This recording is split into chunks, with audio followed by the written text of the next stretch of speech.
Tiarre Lawrence from Lahaina, Maui. Right. Tiarre, you have any nicknames? T. Oh yeah? How do you spell that? T.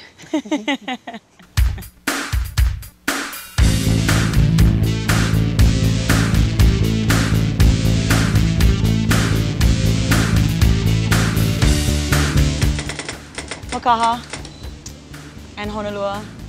I like Makaha a lot because of the people there. They have this essence that you can't get anywhere else. And I enjoy surfing Honolua because of the intensity and the rush. And just being out at Honolua is just such a beautiful place, and it kind of connects me to where I'm from and the roots of Maui. I got really turned on by the 9.0 bat tail with quad setup. I drop knee goofy, I skateboard goofy, I surf regular. I don't know, I don't really get it, but I've always surfed regular. I like big waves. I don't know, I've always been an addict of adrenaline rushes, so I kind of like the rush I get surfing big waves. Yeah, small stuff isn't for me. I'm not really graceful on the small stuff, but I tend to be a lot more graceful in big waves, so I like the big stuff. Right now, I'm a big fan of Amy Winehouse and Jason Mraz, and I like upbeat stuff, like the Pussycat Dolls, and but ideally, mostly, I love Hawaiian music. I love Kaumaka Iwa Kanaka Ole, Emi Hanaya Li'ikilio, Makahasansan Ihao,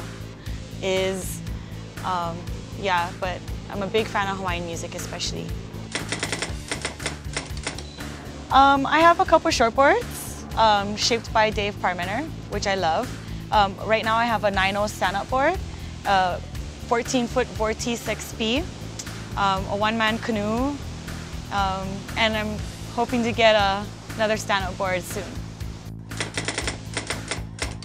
Last winter I had a one wave that I ate it pretty bad.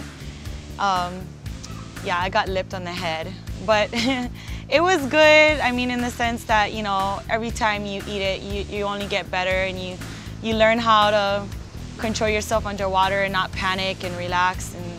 But it was definitely a rush. It was out at Makaha. It was almost 15 feet, and I took off at the point and ended up touching the bottom, which was pretty scary considering it's so deep out there. But I'm alive. I'm stoked. I like to go hiking a lot on Maui. Maui has a lot of great hikes, and I love hanging out with my friends and going to barbecues and just cruising and chillaxing. I've been getting really involved in stand-up racing, more so than doing the contest this past summer. But I was very proud of doing the Molokai to Oahu race and got second place with my partner Dane Ward, which was unbelievable and such a great experience. And so I was very happy with that result. I'm looking forward to next year. I think with stand-up surfing, I think when people want to start enjoying the sport, they definitely have to take in consideration respecting everybody else, because we're all here for the same reason. We all want to enjoy and have fun. In that respect, I think stand-up surfers should focus on going to outer reef breaks where it's harder for regular shortboarders and longboarders to paddle that far out to.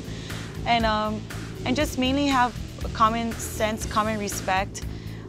With the stand-up thing, I have this really big love for downwind, open ocean, just cruising, and I really love doing this run called Maliko on Maui.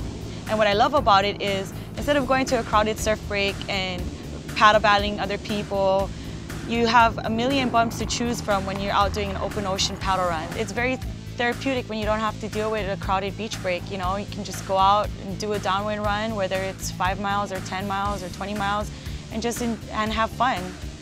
And try and catch bumps and pray for wind. That's what I love about it, is you don't have to count on just the ground swells, you can count on the wind as well.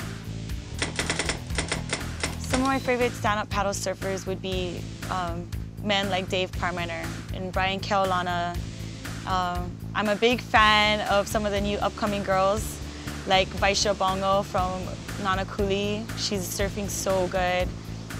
Jen Koki, good friend of mine who's also surfing for C4.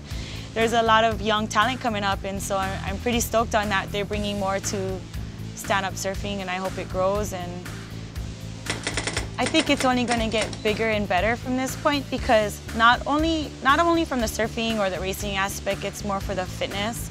A lot of people are doing it and seeing dramatic results as far as fitness is concerned. So I see this being a big fitness opportunity, not only here in Hawaii or anywhere that there's beaches. I mean, it's blowing up in lakes, and people are just doing it just for the fitness aspect. So it's here to stay.